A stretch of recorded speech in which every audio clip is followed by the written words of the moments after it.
texted, and I think it was like the whole, if you take the podcast down, there will be no lawsuit. Yeah. No harm, no foul. Mm-hmm. And Cabana was all prepared to do that. And then that's when Punk stepped in and go, no, if we go to trial and whatever, I got you, man. Yeah, and it's like... And then they go to trial and it lasts, months and months, and then financial things occur, and then, well, you're on your own. Yeah. But you said we were...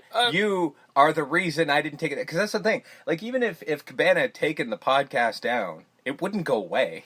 Mr. Cabana, I implore you next time, get stuff in writing. Yeah. Don't just don't just pull up your phone and go, he texted me that. Yeah. Although, that has kind of become writing lately. So yeah. At least that is good Maybe evidence. not a court in law. Oh, actually, I think it is becoming solid evidence nowadays.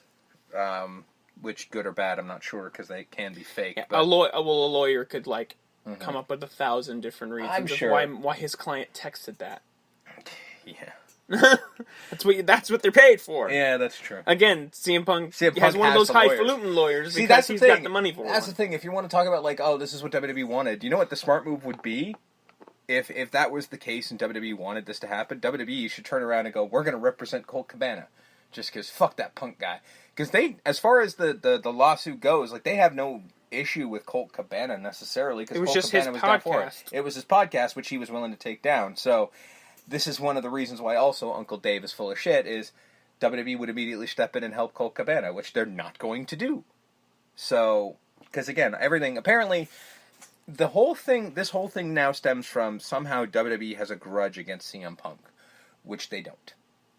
And I don't see why they would. Considering the people that they'll let in after everything they do, why is CM Punk different? Also, the world keeps spinning. Yeah. He's left, we've replaced him 5 times over. Mm-hmm. Yeah, that's the thing. It's not there's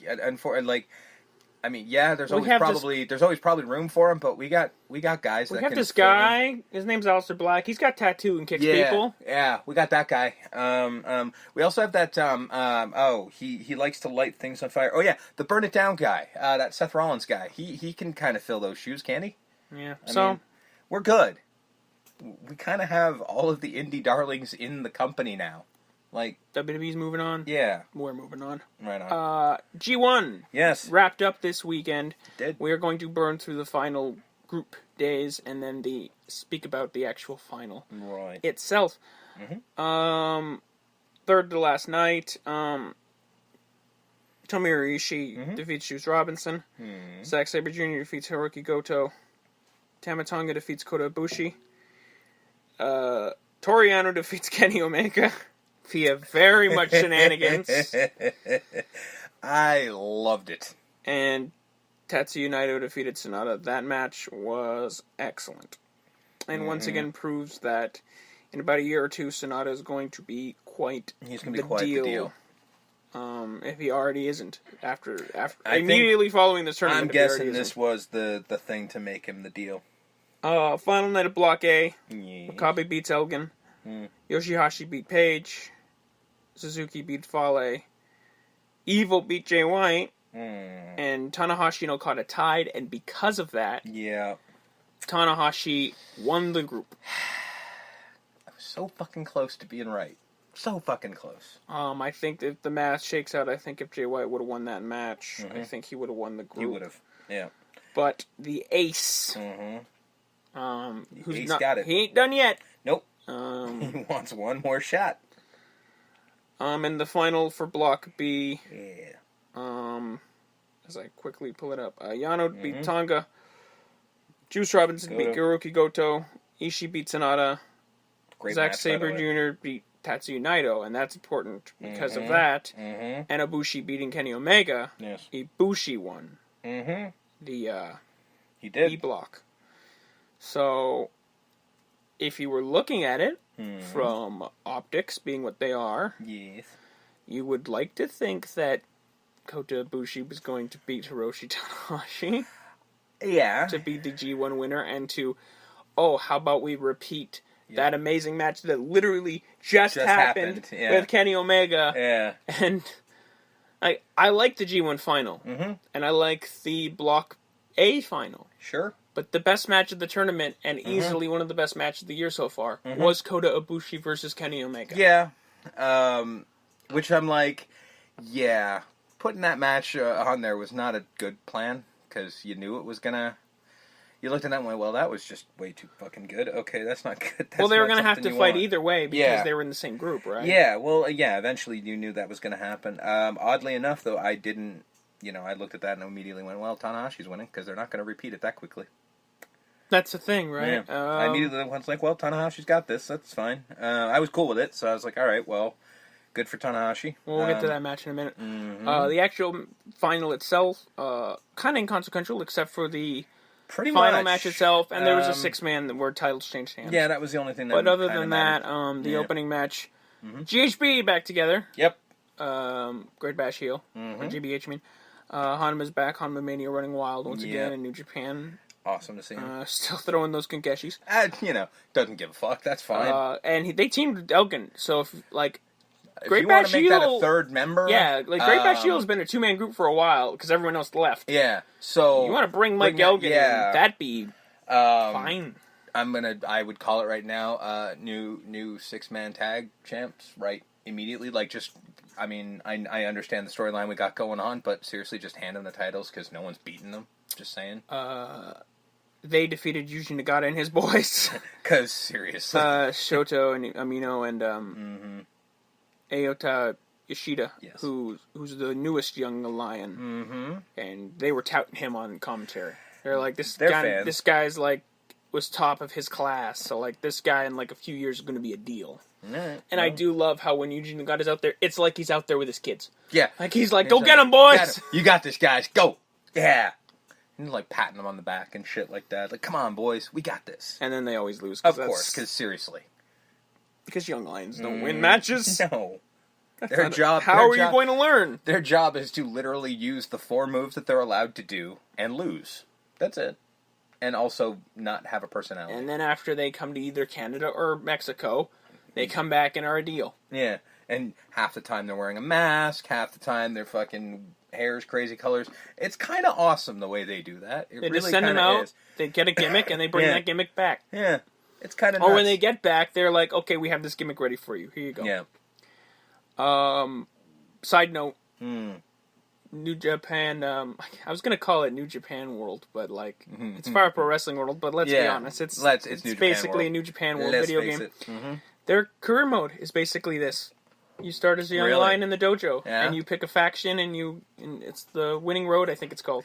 I mean, considering I've never actually been able to play the game well, I wouldn't get beyond Young Lion, but I like the idea. So look for that review from us in a couple weeks when that game comes out in a couple weeks. Toa Inare, if you blinked, you missed it. Lost to Bad Luck Fale. Okay. He's from New Zealand. Yes. He could, join the Bullet Club firing squad. He could. I don't know why he doesn't. They need numbers. They do. And again, it almost seemed like the match, we'll talk about it later, but the match that happened during this, I thought it was going to be this was the move that they were going to start throwing Yujiro in there too, because he kind of seemed to be left out in the cold, but... he was busy doing other things. He's too busy being the Tokyo Pimps. Still don't know why it's pluralized.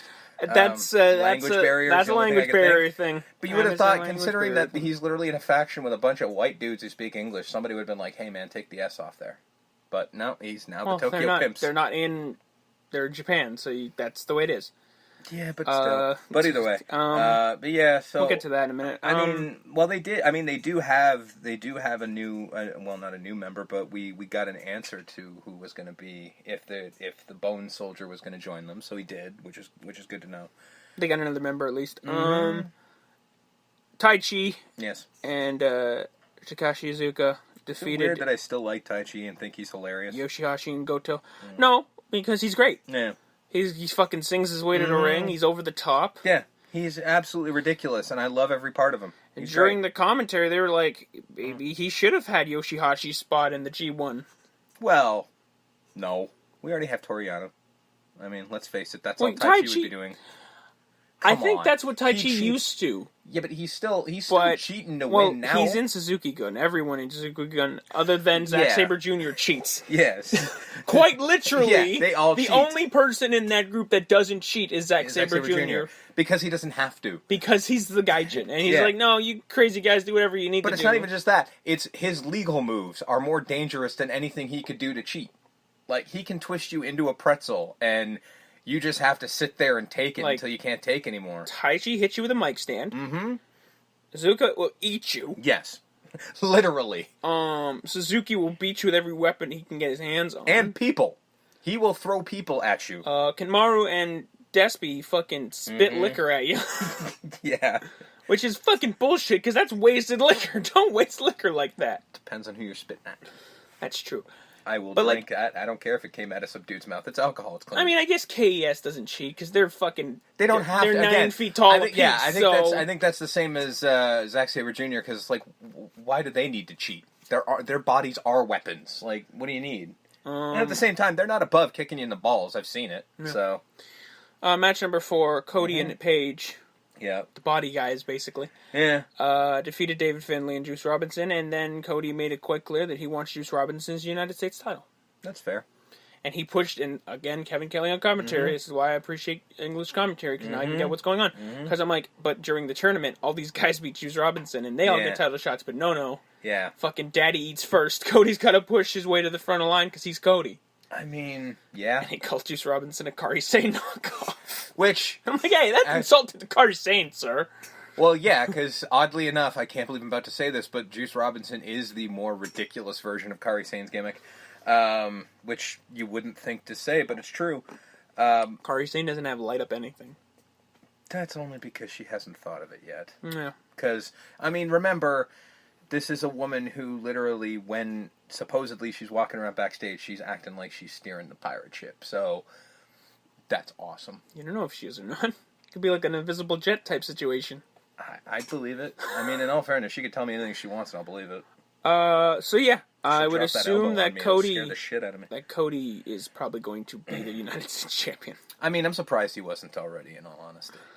5th match for the Never Openweight 6-man wasn't going to be originally, but once Tongaloa, Tama Tonga, and Taiji Ishimori got in the ring, and the Bucks and Skrull got in the ring, they're like, hey, this should be for the title. Yeah, put those motherfuckers on the line, and that is a direct literally quote. Said that into quote. the camera, and I'm like, motherfucker. Put they're those allowed to say that. motherfuckers on the line. And then they looked at the president, who was ringside, and he's like, cool. Like, well, he hesitated. He was just like, yeah, because these guys are fucking These guys assholes. have been fucking up the G1 this entire time. I really don't want to reward them, but hey, if you want to go, go. Yeah.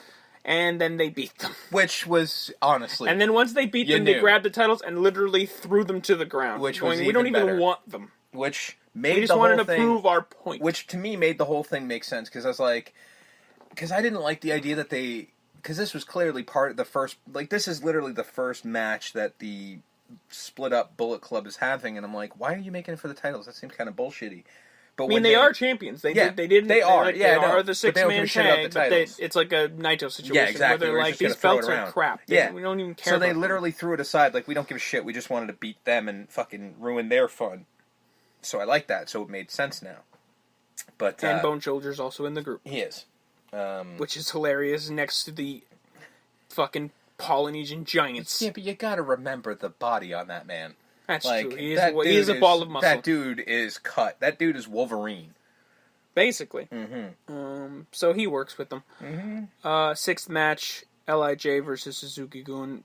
Yeah. Bushi, Sanada, Evil, and Naito defeat Desperado, Kanemaru, Zack Sabre Jr., and Suzuki. And of course the Young Boys paid for it. Yep. He smacked the shit out of that one guy. Yeah. Woo! That hurt me. Just a straight... Yeah, just smack. Oh! Jesus! Oh, there was no slapping the leg on that one. That was just a fucking flat out just like back in. Like he fucking palm strikes. Dude. Oh yeah. It hurt. And he's old, so those hands have seen some shit. So like you're getting hit by a catcher's mitt. It's a fucking leather glove just slapping you upside the head. That god. Because you can hear the sickening. Like, it was smack. a thud. Yeah. Oh. Yeah. Just.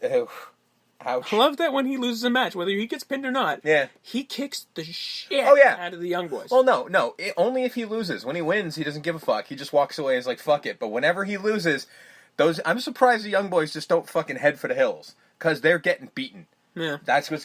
I'm not quite sure why he's just like, I lost, so therefore these assholes have to die. But, again, this is one of the many reasons why I love Suzuki so fucking much. He's an enigma, really. Match number 7. Yeah. Jay White, Yano, and Ishii defeats Chase Owens, Takahashi, and Kenny Omega.